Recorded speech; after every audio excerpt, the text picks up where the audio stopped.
One of the most memorable lectures I ever had was my first nutrition lecture, and it was by Professor Jim Mann, in which he discussed a broad range of dietary approaches from around the world. And the punchline that I so vividly remember was that there is more than one healthy way to eat. That said, there are also many less than ideal ways of eating if good health and or physical performance are your goals. So let's begin exploring this varied landscape by having a look at some modern day current diets around the world. Credit for the following photos goes to Peter Menzel and Faith DeLuisio, authors of the book Hungry Planet.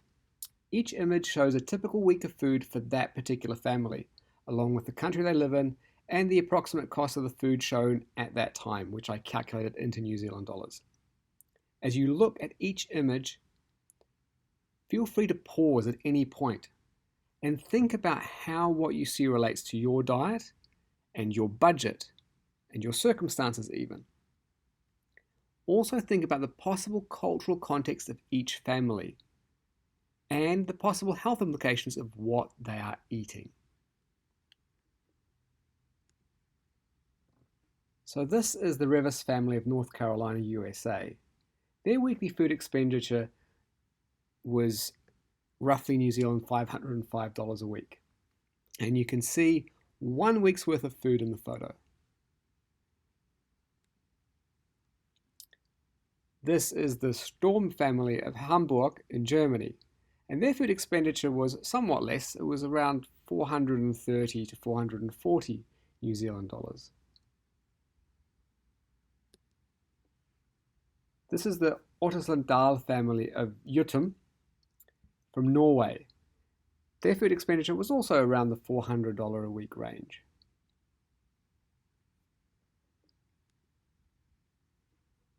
And this is the Ukita family of Kodiara City, apologies for any mispronunciation, in Japan.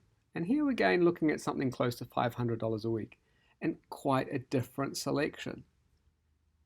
So also as you look at these images, think about, okay, what is fresh food that's consumed, what is packaged food that's consumed, and what always strikes me is there's a food advert in the background of this picture on the television.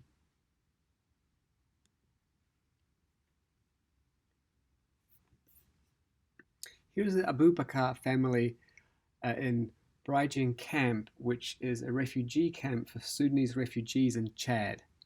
And their weekly food budget equated to $1.80. You can see basically the absence of any pre-packaged processed food, and also largely the absence of anything like meat, fish, or poultry. And here is the Al-Hagan family of Kuwait City in Kuwait, and their food expenditure is around $310 a week.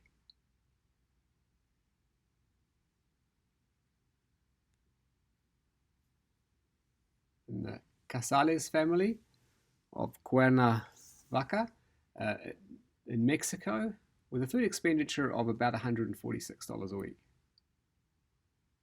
And clearly a strong love of caffeinated soft drinks.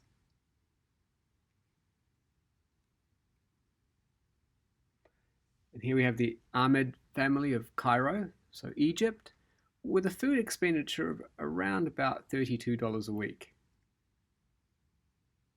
Another thing to note here is how many people we're looking at and how people are living, as well as what they're eating.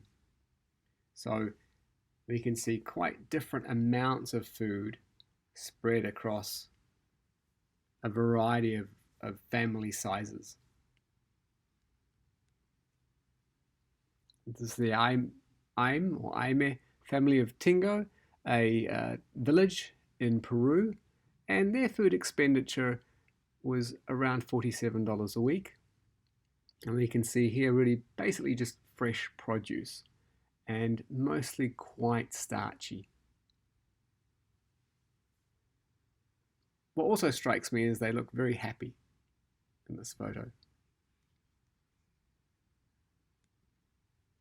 This is an English family, the Bainton family of Collingbourne, and their food expenditure was around about $304. And I noticed, because I did my PhD in England, in Newcastle, that actually food was a lot cheaper over there than when I came back to New Zealand. So that's still quite a reasonable expenditure. And we can see a lot of pre-packaged food, some fresh, but a lot of quite highly processed packaged food.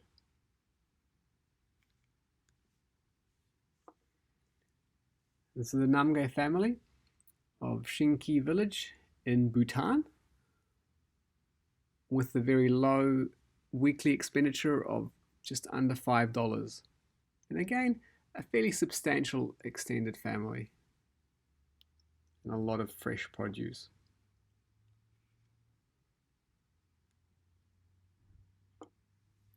The Patkars of India, with a food expenditure of about $35. And clearly a lot of cooking going on in this family because a lot of the produce is fresh. It needs to be fully processed at home.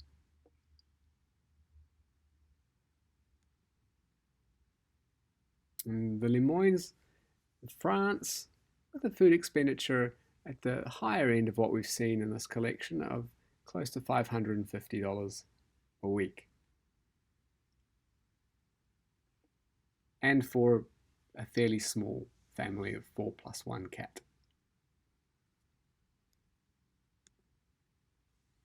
And the Madsons of Cap Hope in Greenland, with a food expenditure of close to $450, and quite the mixture of fresh produce, especially it looks like fish, could be possibly puffin.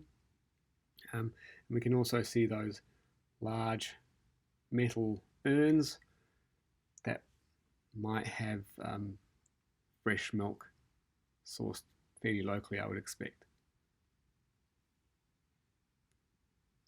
Beyond country and broader society, people's diets are going to vary by personal goals, by their values, their beliefs around diet, around religion, for example. So beliefs and values run together.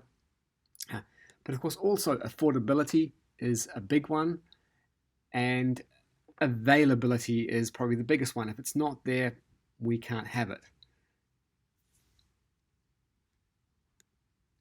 The key message here is really that what people eat varies tremendously and is heavily influenced by culture, personal beliefs, and personal resources and availability.